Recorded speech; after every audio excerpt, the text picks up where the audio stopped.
Bonjour frères et sœurs, bienvenue à ces Happy Sunday du mois d'avril 2020. Soyez bénis, nous allons passer au moment des témoignages. Nous allons rendre grâce à Dieu pour ces temps, pour la vie, pour la grâce qu'il nous accorde.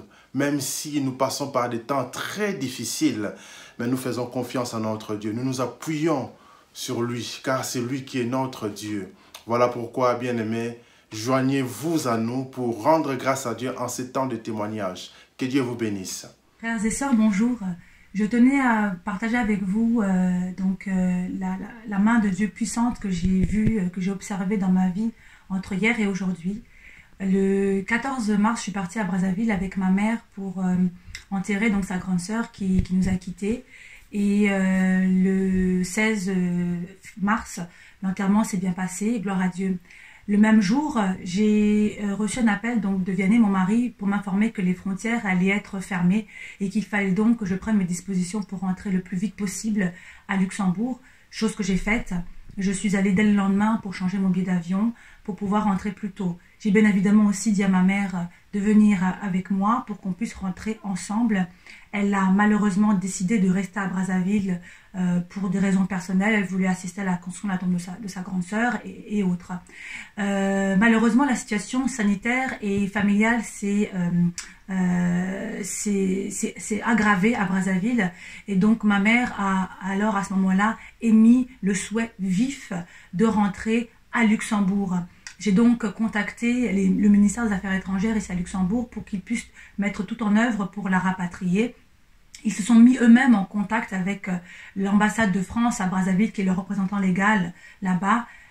Hélas, cela n'a pas marché, malgré des maintes et maintes tentatives des affaires étrangères luxembourgeoises. L'ambassade de France qui a frété un avion pour rapatrier des personnes coincées à Brazzaville, eh bien ce vol-là était réservé aux Français. Ce qui fait que le vol qui devait partir le 4 avril, ma mère n'était pas inscrite dans ce vol-là. Hier, donc vendredi, donc le 3 avril, j'ai reçu un coup de fil d'une jeune fille qui était assise à côté de moi dans l'avion, avec laquelle j'avais sympathisé, qui donc connaissait mon histoire et qui vivait plus ou moins la même histoire que moi, parce que sa mère était également coincée à Brazzaville parce qu'elle était résidente française et non française, donc elle n'était pas non plus inscrite sur ce vol du 4 avril, alors que cette jeune fille-là pouvait voyager parce qu'elle était, elle, française. Donc elle m'appelle hier à 22h30 pour me dire « Écoute Axel, j'ai reçu un courrier de l'ambassade de France me disant que le vol sur lequel j'embarquerai demain est également ouvert dès à présent pour les personnes qui n'ont pas eu de place.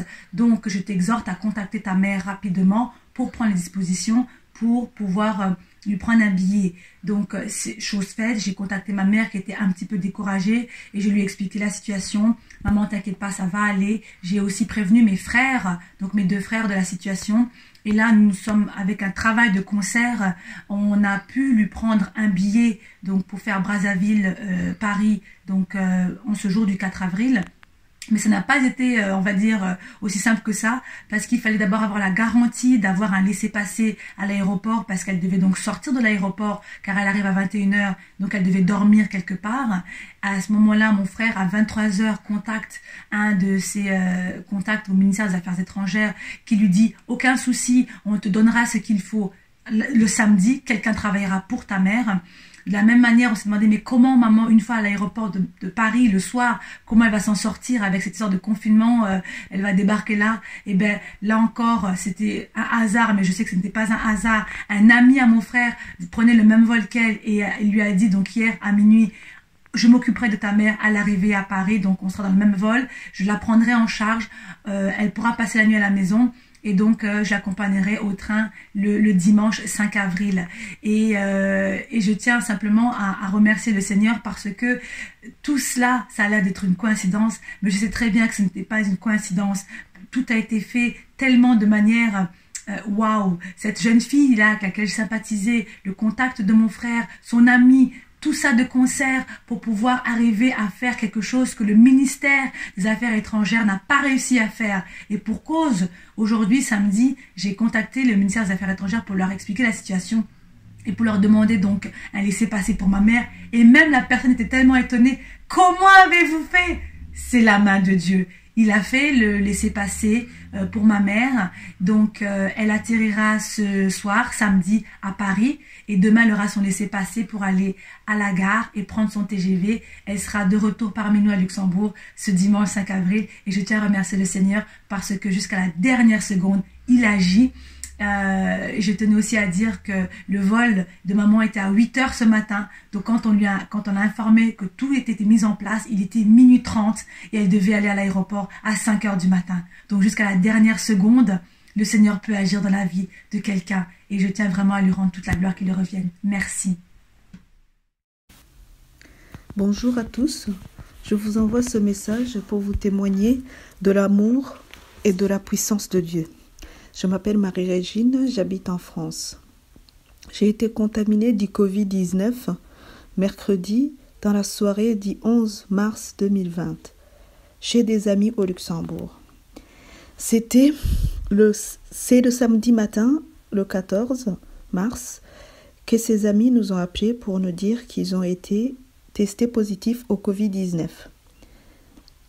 C'est le dimanche matin que j'ai commencé à avoir mal au dos, mais j'ai pensé que c'était lié à la fatigue. Mais les jours qui ont suivi, j'ai commencé à avoir des courbatures, des maux de tête et beaucoup de fatigue. Je voulais souligner que je n'ai pas eu peur et que j'étais dans la paix. Alors qu'au début de cette pandémie en Chine, j'avais peur.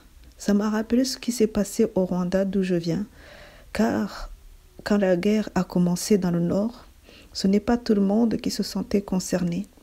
Mais après un certain temps, la guerre a éclaté dans tout le pays et ça a fait beaucoup de morts.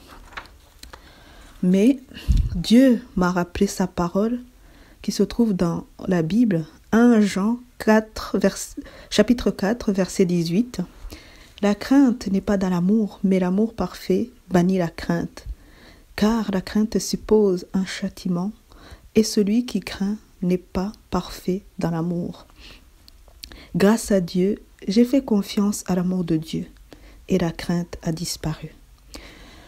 On priait tous les jours, mais c'est mercredi, le 18, que j'ai demandé à mon mari de prier spécialement pour ma guérison, car je commençais à avoir mal à la poitrine et des frissons. J'ai mis l'huile d'onction sur ma poitrine et Patrick a mis sur ses mains de l'huile d'onction. Je me rappelle qu'il a rappelé à Dieu sa parole qui est dans Marc 16, versets 17 et 18. Mais je ne vais pas tout lire, je vous dis juste ce qui concerne ma guérison. Voici les miracles qui accompagneront ceux qui auront cru. À mon nom, ils chasseront les démons, ainsi de suite. Et puis, à la fin, le verset à la fin, ça dit qu'ils imposeront les mains aux malades et les malades seront guéris. Et moi, je me rappelle que j'ai demandé à Dieu de me guérir par sa grâce et son amour pour que je puisse témoigner de lui. Et dans la nuit, quand je me suis réveillée, j'étais trempée de sueur, mais je n'avais plus de douleur. Tout avait disparu et j'étais dans la joie. Et l'autre miracle, c'est que mon mari n'a pas manifesté de symptômes et même mes enfants, alors qu'on partageait tout. Même si je faisais des efforts pour ne pas les contaminer, mais c'est Dieu qui les a protégés. C'est dans ce cadre que je vous partage mon témoignage. Que la paix, la joie et la liberté du royaume de Dieu soient avec vous. C'est dans le nom de Jésus que j'ai témoigné. Amen. Bonjour mes bien-aimés, voilà c'est votre frère Franck, vous m'avez reconnu. Je suis dans le quartier où j'habite et je tenais à faire un témoignage donc pour l'Happy Sunday. Malgré ces circonstances, je témoigne du fait que je reçois effectivement cette paix qui surpasse toute intelligence, telle que promise dans la Bible. Et je voudrais vraiment que ce soit votre cas, que vous puissiez expérimenter cela véritablement. Donc là, je me promène dans mon quartier, parce qu'ici au Luxembourg, on a quand même le droit de sortir du moment qu'on n'a pas de contact ou qu'on n'est pas en groupe. Donc c'est pour ça que je me permets de le faire. Je suis donc dans la légalité. Voilà, je tenais à vous dire qu'effectivement, le Seigneur est même en train de créer, pour ce qui me concerne, des possibilités, malgré ce temps de confinement. Et je voudrais simplement voilà, remercier le Seigneur pour ce qu'il fait, pour ce qu'il est. Nous devons avoir une confiance absolue en lui, hein, c'est-à-dire que il a promis qu'il pourvoirait à nos besoins, il a promis qu'il serait là jusqu'à la fin du monde pour nous. Et je le crois de tout mon cœur. D'ailleurs, avec au moins un frère, il y a une relation particulière qui s'est mise en place puisque nous faisons des prières d'accord. Nous sommes tous les deux entrepreneurs, il se reconnaîtra, ce frère, s'il écoute. Et nous avons commencé à poser la première pierre de quelque chose avec lui. J'avais une autre personne aussi avec qui je priais régulièrement avant et avec qui je continue de prier. Ça a été aussi l'opportunité de lire sa parole, de la méditer davantage et de lire davantage toutes sortes de choses. Et voilà, donc je remercie le Seigneur. Finalement, il faut remercier le Seigneur en toutes circonstances. Et je le remercie aussi pour cette circonstance qui a aussi représenté pour moi du repos. J'ai pu aussi me reposer un peu. Donc ça m'a fait beaucoup de bien. Voilà, et je remercie enfin le Seigneur d'avoir, je dirais, de guider ma fille qui vit aussi, elle aussi, cette paix qui surpasse toute intelligence. Hein, puisqu'en parlant avec elle, je m'aperçois qu'elle s'inquiète pas, je m'aperçois qu'elle vit ça très bien et que tout va bien. Donc vraiment, que ce soit même ma famille, des gens qui ne croient pas, avec qui je suis en contact, j'ai prié pour que effectivement le Seigneur étende sa main et ils le vivent tranquillement. Et ils reçoivent aussi cette paix parce que j'ai prié pour ça. Donc voilà. Donc je vous embrasse tous bien fort, à distance évidemment, et au plaisir de bientôt vous revoir. Soyez en paix, recevez cette paix du Seigneur parce que ça vaut vraiment la peine. Voilà, merci. Bonjour au peuple de Dieu, bonjour El Shaddai. Je viens rendre grâce à Dieu aujourd'hui pour tous ses bienfaits.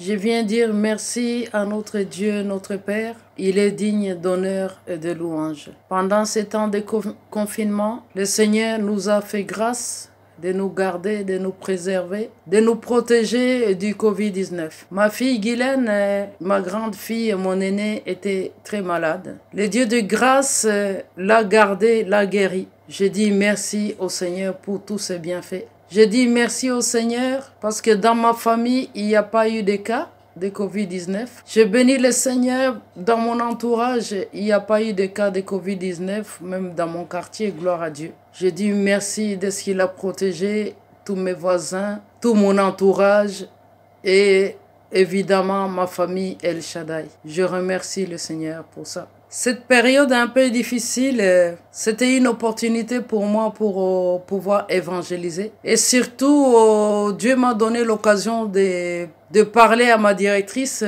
Donc, il y a un jour, j'étais en prière avant d'aller travailler parce que j'ai travaillé pendant toute cette période. Et le Saint-Esprit m'a inspiré de prier avec la directrice et faire une prière d'accord pour la protection de l'école, des élèves, des instituteurs et mes collègues. Et c'est comme ça que je suis allée dans le bureau de ma directrice. Et elle qui n'est pas croyante du tout, qui ne croit pas en Dieu. Elle n'a pas hésité, elle a accepté tout de suite que je fasse la prière avec elle. Donc j'ai fait la prière avec elle. Du début jusqu'à la fin de la prière, plus je priais, je sentais la puissance de Dieu qui remplissait le bureau. Et je sentais, plus je priais, plus elle était touchée par le Saint-Esprit. Et quand j'avais fini de prier avec elle, elle avait dit merci et puis elle a dit... J'espère que Dieu va agir par rapport à ta prière. J'ai béni le Seigneur pour cette occasion parce que c'est une semence que j'ai mis dans son cœur pour qu'elle sache que la personne qui protège tous les êtres humains, c'est Dieu. Il s'avère que une semaine après cela, j'étais encore en prière le matin avant d'aller travailler. Le Saint-Esprit m'a donné encore une directive pour que j'aille proclamer le psaume 91 dans son bureau. Et comme elle était tellement stressée et elle donnait des feuilles dans toutes les classes de l'école pour prévenir aux élèves pour qu'ils amènent ces feuilles à leurs parents pour leur dire que l'école sera fermée jusqu'à nouvel ordre. Il s'avère que ces jours-là, j'ai pas pu avoir contact avec elle pour pouvoir prier ces psaumes et proclamer ces psaumes dans son bureau. Mais le Saint-Esprit m'avait bien dit que c'était pas ces jours-là qu'il fallait que je les fasse, qu'il fallait que j'ai de la patience. Le lendemain, j'ai été la trouver. Elle m'a dit oui, d'accord, oui, je suis d'accord pour que tu fasses la prière. Elle était assise devant son ordinateur. Alors quand je lui ai dit que je vais commencer à prier, elle s'est levée.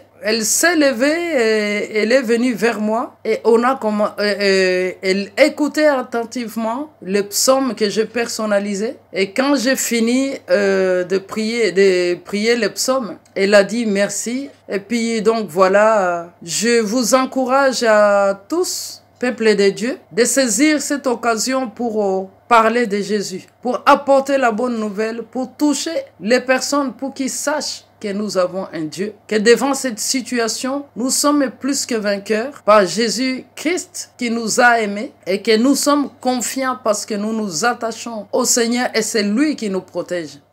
Merci de nous avoir suivis. Que Dieu bénisse chacun de nous. Que Dieu vous garde, que la main de Dieu soit sur chacun de vous, que Dieu fasse luire sa face sur vous, que Dieu vous accorde sa grâce, sa paix, soyez bénis, que la grâce de Dieu soit avec vous au nom de Jésus-Christ. Nous prions ainsi. Amen.